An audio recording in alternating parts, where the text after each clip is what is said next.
और जो पोरबंदर गुजरात में निवास करते हैं, जहां पर सुदामा पुरी है, और पोरबंदर गुजरात में जहां सुदामापुरी है, सुदामापुरी में निवास करते हैं इतने धनवान व्यक्ति ब्राह्मण, और ब्राह्मण के कोई पुत्र नहीं है, कोई संतान नहीं है, ना पुत्र है और ना पुत्री है। और जिस माता पिता के पुत्र या पुत्री नहीं होती तो वो चिंता जब वो ब्राह्मण ने अपनी लीला को किया, भक्तवत्सल भगवान ने अपनी लीला को जब किया, और ऐसी लीला श्याम सुंदरी की हुई। एक दिन ब्राह्मणी रोने लगी, नारायण भगवान विष्णु से, हे विष्णु, हे पत्री नारायण, अगर मेरे संतान नहीं हुई तो संपत्ति का हम क्या करें? अगर मेरे संतान नहीं हुई तो मैं संपत्ति का क्या करूं?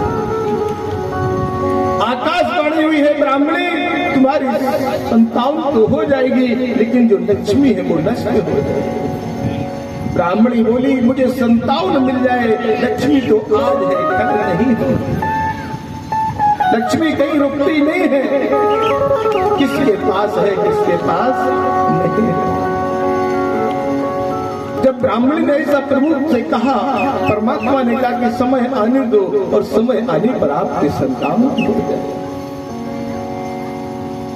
ब्राह्मण के यहाँ एक दिन ऐसा अकाल हुआ कि सारी फैक्ट्री बंद हो गई,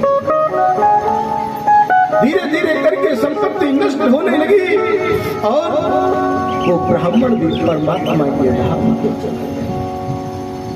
लेकिन भैया ब्राह्मण के गर्भ में सुदामा पल रहे, और जब सुदामा ब्राह्मणी के गर्भ में है, जब सुदामा का जन्म हुआ तो ब्राह्मणी के जिसके यहाँ हजारों दासियां थी, लेकिन जब सुदामा का जन्म हुआ तो एक जल पिलाने के लिए भी कोई दासी नहीं, सारा यश वैभव सब नष्ट हो गया, क्योंकि ब्राह्मण की परीक्षा परमात्मा ले। सुदामा का जन्म हुआ, कोई नहीं है, तो सुदामा जब 5 वर्ष के हुए तो आज मैया ने भी शरीर का त्याग किया। माता पिता बालक की छत्र होते हैं, तो जब माता पिता चले गए तो आज वो बालक अधूरा रह गया। वह बालक जब अधूरा रह गया तो सुदामा की मैया ने कहा, सुदामा, मैं तो जा रही इस झोपड़ी में तुम्हें रहना है, अपना लालन पालन करना है, तो गुरु संदीपन महाराज है, और गुरु संदीपन महाराज से कुछ ज्ञान प्राप्त कर लेना, जिससे तुम्हारी पेट की उदर की पूर्ति होती रहेगी। क्यों कहा है कि पति बिन सूनी मांगे, पुत्र बिन है कुल सूना, दोनों मुक्ति के मार्ग हैं, दोनों बिन दुखे। ब्राह्मणी ने कहा था, सुदामा, तुम्हारे पिता तो चले गए, लेकिन तुम रहे, और मैं भी जा रही हूँ, तुम्हें मेरे कुल का नाम करना है, और जब तुम कुल का नाम तभी कर सकते हो जब तुम गुरु संदीपन महाराज से विद्या प्राप्त करके आए। और जब गुरु संदीपन महाराज से विद्या प्राप्त कर लो, फिर अपना भरण पोषण करते रहना और राधा नाम को रटते रहना। कहा है, धारा में जो बह गया जीवन बेकार जाएगा, और धारा को पलट दो तो राधामय हो जाएगा, राधामय तो राधा की प्राप्ति कर लेगा। आज मेरे प्रभु ईश्वर जगदीश्वर नारायण बड़े विचारों को कह रहे हैं, बड़े सुंदर भाव प्रकट कर रहे हैं। सुदामा जी जब 5 वर्ष की हुए, गुरु संदीपन महाराज के यहाँ ज्ञान लेने के लिए जा रहे हैं, और जब गुरु के यहाँ ज्ञान लेने के लिए जा रहे हैं, इधर मेरा नंदन श्री श्याम, देवी नंदन यशोदा नंदन ब्रज नंदन, आज वही भी गुरु संदीपन महाराज से उज्जैन में संदीपन मुनि के आश्रम में विद्या लेने जा रहे थे। इधर तो एक गरीब निर्धन ब्राह्मण सुदामा जा रहे थे, और एक मेरा तो का भी शिव जो नारायण है वह भी आज शिक्षा देने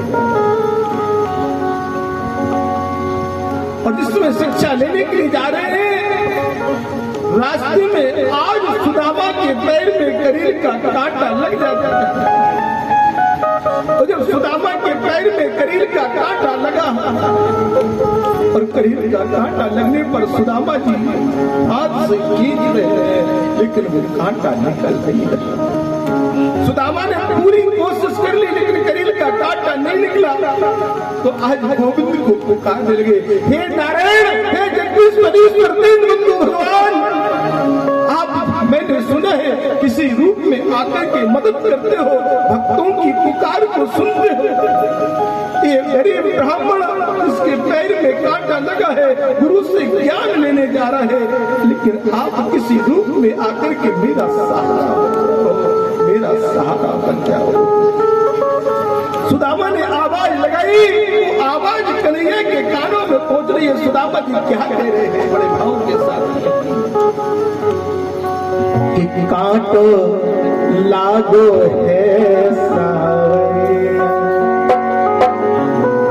कि कांटो लागो है सावरिया, मुँह पे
इसमें ऐसा कहा निरंजन श्याम सुंदर ने, ऐसी वो अद्भुत लीला है कि कांटा लगा हुआ है। बड़े सुंदर आ जाओ मेरे कांटा लगा। जब अपने शब्दों को कहा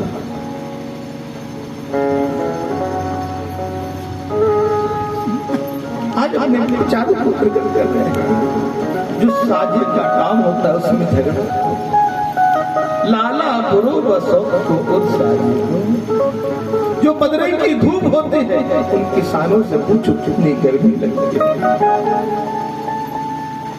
और जिससे कन्हैया ने आवाज को सुना कि मुझे कोई पुकार रहा है जंगल में, कन्हैया रथ से कूद पड़े और दौड़, और जैसे सुदामा के मस्तक पर केसर तिलक लगा है, वो चंदन लगा हुआ ब्राह्मण के मस्तक पर देखा, शिखा को देखा और जनेऊ है। कहा आप कौन है? बोले मैं ब्राह्मण पुत्र हूं। व्यक्ति का मस्तक बता देता है कि कौन है, क्षत्रिय है, वैश्य है या। इस समय ऐसा मेरे प्रभु ने कहा, बोले बोले आप कौन है? बोले मैं ब्राह्मण हूँ। बोले आप? बोले मैं क्षत्रिय हूँ, मैं राजकुमार हूँ। आज कृष्ण और सुदामा की मित्रता हुई। कन्हैया बोले तुमने मुझे क्यों पुकारा? बोले मेरे पैर में कांटा चुका है, भगवान नाखून से निकल रहे, नट से नहीं निकला तो दांतों से करील के कांटे। करील का कांटा इतना खतरनाक होता है कि अगर एक बार लग जाए तो बिना ऑपरेट किए हुए नहीं निकल सकता, बिना ऑपरेशन के घाव बना देता। ऐसे बिच्छू जिसके काट लेता है ना, जैसे बिच्छू का डंक ऊपर को चढ़ता है, ऐसे पहले दिन हमारे माइक के वोल्टेज ऊपर को चढ़ रहे थे, ऐसे करील का कांटा होता है। आज कन्हैया ने लीला कर रही है, गोविंद ने लीला की, आज करील के कांटा, ऐसी मित्रता हो गई और दोनों का ऐसा प्रेम अद्भुत है। वो मित्रता को देख करके मेरे नंदन श्याम सुंदर चले गए। गुरु संदीपन महाराज के आश्रम में पहुंचे।